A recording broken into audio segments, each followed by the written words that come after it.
I feel amazing. I feel so good. It's like birthing a baby into the world, and I've had it for. I've been pregnant with this album baby for like 5 months or 4 months now, and yeah, I feel amazing. I feel so proud of the work, and um, the songs in it. There's a couple in particular. Like there's a song called "Song for No One," and there's a song called "I Can't Imagine." And "Monster," I was really excited for people to hear. But yeah, I love this album. It's my favorite album sonically that I've ever made for sure. I mean, it was amazing. And when I listened to it, the first thing that I thought of was like growth in terms of you as a person growing and musically. So obviously your fans could not wait for this album to come out. So what are you most excited for fans to listen to and like take away thematically from this album? And do you think that you've opened up a completely different side of Shawn that maybe they've never seen before?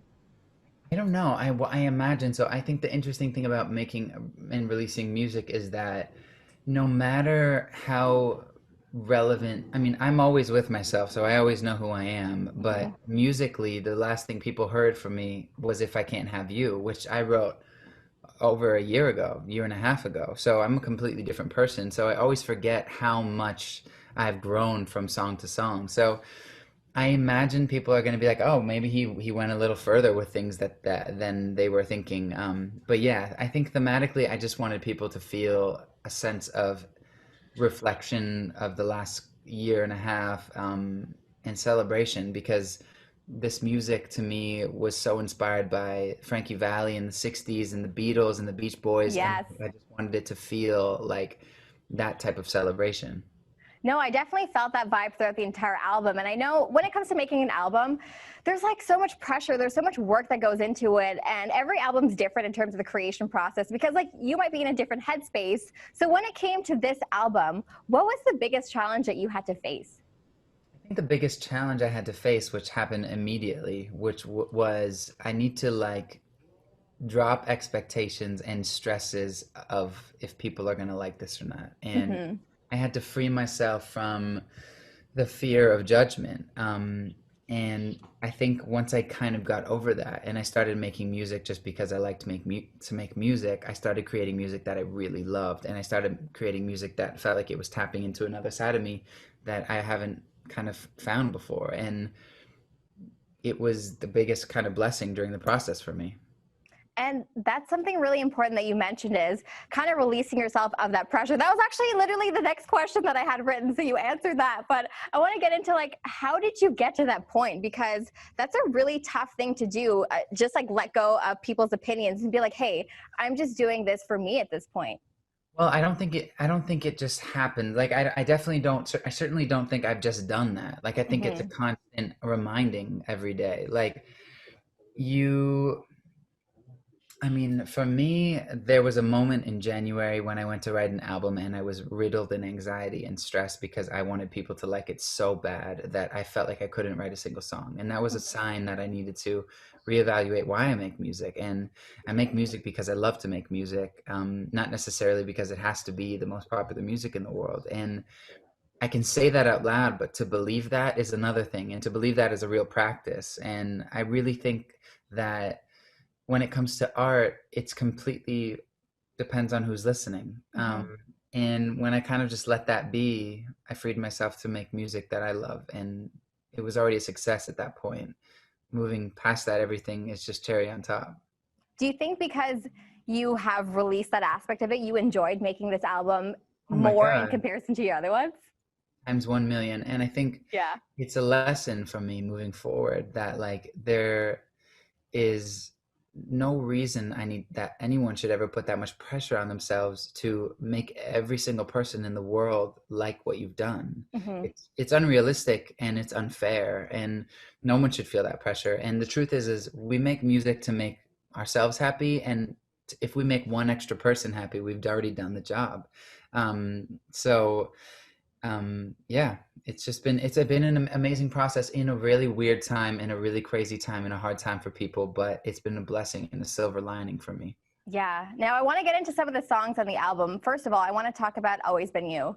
Mm. Like, I love that song. That song hit me in a completely different way because a lot of the times when you're listening to like love songs, you're like, oh yeah, this is great. But what was different about that song? It was so sincere and heartfelt that it actually made me think about my partner. And like I had all these memories flashing through my head when I listened to that song. And I'm like, that's when you know a song is good, is when it hits you personally. So Yeah. I want to talk about like some of the memories. Of course, I know the song is about a really special someone, but can you walk us through some of the memories that inspired this song? Yeah, I mean, well, I that was one of the very first songs I wrote for the album, and that was one of the first things I said to Camila that when just right as we started dating, and I was like, look, like it's always been you. Like this has been about you for as long as I can remember. And I when I first met her, not even necessarily, I think the thing I was always infatuated with having a girlfriend or being in a relationship, but she was always a friend. Hmm. She was always the person who would walk up to me and say, "Hey, how are you?" and mean it in a sincere way where she wanted to hear if I was hurting. Um, and so when I say it's always been you, I mean it much deeper than just as someone I'm in a relationship with. You've always been a friend. You've always been there. It's always been you who's had my back. And yeah, I mean, we've known each other since I think I was 16 when I met her, and Wow. that's pretty young. And now we're 22 and we have a puppy. Yes, Tarzan, who made a special appearance. So I kind of want to jump back to the idea of freeing yourself from this notion of pressure. Do you think that love also played a part in that? Like you being in this relationship, just letting go and being like, at the end of the day, I have my partner and I know that we're on the same page with each other and we love each other. So I can just kind of like, Absolutely. let go a little bit. Absolutely. I mean, love is like a crazy, I'm not going to underestimate the power of it and the force field that it puts around you. It makes you Hmm. feel limitless. And it's like exactly what you said. If everything stops today, I still got you and it's going to be good, you know? And that's true. That's power and that's strength and that's confidence.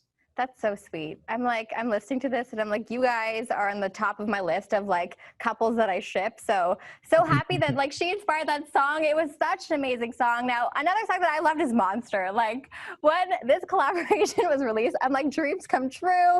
I've always wanted to see you and Justin work together. So it was surreal for me and a lot of fans, but I imagine that it was also surreal for you because you said multiple times that you've looked up to Justin Bieber since you were like 9 years old. So Completely. when you were taking this song to him, were you nervous at all? Like when you first pitched it to him, were you nervous that like, he wouldn't be on the same page with you, but how he was feeling? And were you nervous that he wouldn't want to be part of the project in general? I don't think I really pitched it to him though. That's the thing. It was more about reaching out as a friend, just to be Mm. a friend, and we were just having these amazingly deep conversations for a couple hours. And at some point, I was like, "This, there's a song I wrote that talks about what we just talked about," and I sent it to him, and there was no pressure. It didn't matter. The song wasn't even on the album at that point, and he loved it and resonated, and then he did it. And I think that's when a really magical collaboration happens, is when the pressure is off, you know? And it's nice that it happened like naturally. It was just a flow. Like you guys had a convo. You're like, hey, I have this song actually about the entire like situation that we just went over. But now working with Justin Bieber, again, hopping back to this idea that you've looked up to him since you were 9. Was there anything in specific that you took away from working with Justin that you can apply to your music or even your personal life? He has this incredible ability to just remind himself and everyone around him how blessed and how lucky we are. And I think for me as an artist and a celebrity, I sometimes feel like the world revolves around me Hmm. and it's silly. And he it's important to just like bring myself back to down to earth and humble myself and be like, hey, like you get to make songs for a living. You're just playing and you're making art. Like you are so lucky and you are so like this is a dream life. And when I'm around him, I really remember that. And yeah, it sticks with me. I think about that a lot. And I want to talk about this idea of staying humble because, like, being an artist at your level, that's incredibly hard to do. And I loved in Wonder, like, that was such an amazing look into this whole other side of your life that people don't necessarily see all the time. And it's obviously emotionally draining to be an artist like yourself. So you're experiencing these, like, extremely high highs of, like, performing for thousands of people, having them sing your songs to you, and then extreme lows at the same time, like anxiety and loneliness. So, how do you kind of stay in the middle? How do you stay grounded between those two levels so you're not like getting too ahead of yourself and you don't feel down about yourself either? My puppy's crying. Why are you Oh no, crying? Tarzan, Huh? am I talking too much? Oh, Tarzan, where are you? I just heard Tarzan. him crying. I think he's quite tired. Um, y- that's an amazing question, and I really think that the answer lies in the support system around you and people constantly giving you perspective and always having people to bounce your emotions off of. I think the reason things maybe get out of control sometimes is when they get held and pent up, and being able to process those emotions and being able to like release them and not feel guilty about it, and to say I'm exhausted and I'm tired and not feel guilty about it is the most important thing in the world, because Hmm. everybody deserves space to feel what they're feeling. Just because the feelings maybe in some ways of looking at it are maybe not fair, and compared to other people's lives not fair, does not mean that they're invalid. And deciding that your feelings are invalid is basically going against yourself and Right. saying, look, I don't want to listen to you. And that's hurtful. So being able to have a team that is like, look, man, like I know you're privileged, but like you still allowed to vent, you're still allowed to be tired, like come on, you're human. And that has helped me so much to stay grounded. There's always a pressure on yourself too, because you know you want to keep giving back to your fans. And I noticed that in the film itself was like your fans are coming to see you, and I could see that at that moment in Brazil when you weren't able to you weren't able to perform. It was just like, man, like that's tough to deal with. But I'm sure at the end of the day, like putting you first is really important as well, and taking care of your mental well-being and your health and all that. So, and your fans obviously do understand that. So now I want to talk about when you're performing, like before you get on stage, before you hit that stage and sing in front of thousands and thousands of people, what's going through your head at that moment? And are you more focused on like, having fun or putting on a better performance for your fans? That's a great question. And the I'm gonna be the best right now has gotten me far and done a lot of great shows for me. But the I just love what I do, and this is gonna be fun, and nobody came here to judge. This isn't The Voice. It's taken me farther, and it's made me enjoy my job so much more. And Yeah. that I always have a beat before I walk up the stairs underneath the stage, and it's always like, hey, before you walk on that stage, remember that you do this because you love it, not because you need to be praised. So Hmm. it's very important for me. You just got to keep repeating that mantra. Now, my next question for you is goals, ambitions. Like now that your album is released into the world, what's next for you? Like, do you want to start working on another album? Do you want to go on tour potentially? All of the above. I think I'm not really penciling anything out, because I think the world is in a big place of confusion and question. And for me, it's I would love to tour this album. I don't know when that's going to happen based off of COVID. And Yeah. until that moment, I'll be making music no matter what. It's my thing. I love it. Now, obviously, fans would be like crazy excited if you went on tour. I know I would be too, but yeah, COVID is just like it's messed a lot of things up. But there will be a time where we can get to experience like your music live. And I think you'd also mentioned too, that's when you really fall in love with your music, is when you're live and you can see people's reaction to it as well. So now I'm actually going to switch gears. As you could tell, it's the holidays. We have our Christmas tree. We have you floating in the background. So I wanted to get to some fun Christmas questions. So, what does Christmas look like in the Mendes household if you were to give us a sneak peek? This year, it's gonna look like two puppies. My golden retriever and my sister has a Pomeranian. Two puppies, and Camila's gonna be there, and my mom and dad, and we're all in isolation. So probably just a lot of hanging out and cooking, and we have a hot tub and snow and Ooh. all of that. Well, it's nice that you get to see your family because at this time, a lot of people are separated. So it's really nice that you guys can come together and enjoy some really good quality time together. Seriously, But I go home in 7 days, and I'm just like I cannot stop thinking about it. do you have like a countdown, like a clock? I You're have just an like, eternal countdown. I feel you. I'm on the same page as you. So looking back at your, Christmases together as a family, do you have a favorite Christmas memory? I don't know. I mean, one year my family rented like a cabin up in Collingwood, and Ooh. yeah, it was really beautiful. There was like 30 of us and 20 of us inside of this cabin, and I remember there was like a hot tub in the basement, and I was like 9 years old. That's all I remember. At least you remembered something from that entire trip. I know. Now, Do you miss home? Like, do you miss Toronto? Like being here Deeply. constantly? I deeply miss it. I I deeply miss know. my friends, and I miss the culture of Canada. And I think Yeah, that it's the best place in the whole world. So it I'm is. back. I'm back in 7 days. Toronto represent. We're here for you. So thank Now, you. intense time of this interview, rapid fire. Okay. So we're gonna go through some rapid fire Christmas questions. You gotta answer these as quickly as possible. Try Got not you. to All think right. too hard because I mean some of them are hard, but I'll give you the time that you need. Are you Okay. ready for this? Yeah, let's go.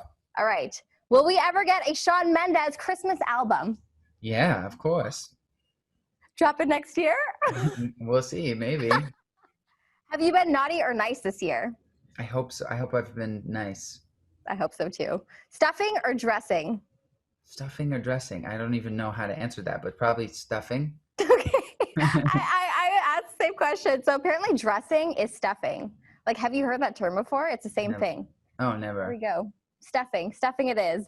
Eggnog, yes or no? I've never had eggnog, I don't think. Me neither. I've never had it. I don't want to try it either. I mean, It doesn't sound appetizing. Opening presents on Christmas Eve or on Christmas Day? stockings on Christmas Eve, presents on day. You got a procedure going. Hot cider or hot chocolate? Hot whatever, hot chocolate with a spike of whiskey. You're doing your own cross combo. It's all good. Real or fake Christmas tree? I would love to say real, but I don't. We don't have a real Christmas tree, and that's just the truth. How long have you had your fake Christmas tree for? I mean, probably 10 years at least. Oh my gosh. Yeah, They last forever. the one in our house. What am I? I'm 25. My parents have had that for like 30 years now, and it's still going strong. Yeah, Loses a few bristles here and there, but we're but like, it's it like looks full. it becomes better. Yeah, it does over time. Gift bags or wrapping paper? Wrapping paper. Ugly Christmas sweaters or matching PJs? Matching PJs. Okay. Eating cookies or baking cookies? Eating the cookies. And Christmas shopping already done, or you haven't even started yet? Christmas shopping is already done.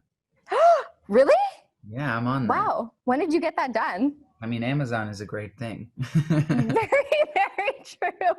So that is my rapid fire question. Those are solid answers. You make some of them up. You made your own answers, but it's all good. Now, I want to say thank you so much for your time, Shawn. This was so much fun, and I'm glad that we got to chat about your album. And I can't wait for the entire world to hear it. So congratulations once again. You're so sweet. Thank you so much. I Thank appreciate you. you. Thank I you. appreciate you too. Also, question, we have like a minute left. Do you mind if we refilm that little intro Sure, when the go for camera it. was Yeah, shaking? yeah. Just so that we have that clean shot and No we problem. could do a quick answer for there. All right. All right, Shawn, I just want to share my excitement about this album with you. Like, this album slapped, dude. Like, musically, lyrically, emotionally.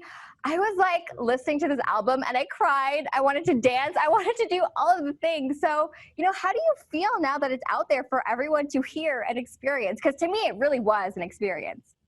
I mean, I feel amazing. I was basically pregnant with an album baby for 4 months, just like waiting for everyone to hear it, and now it's out, and it's just like it's weird because I feel like I've lived with this like my whole life, but I'm realizing that everyone's hearing it for the first time now. So it's good. It feels nice. Perfect. And I get the Cool. rap signal, and we got that. Thank you so much. It was so Thank lovely to meet you and get a chat with you. you too. Have a great night. You too. Happy holidays. You too. Bye bye. Bye.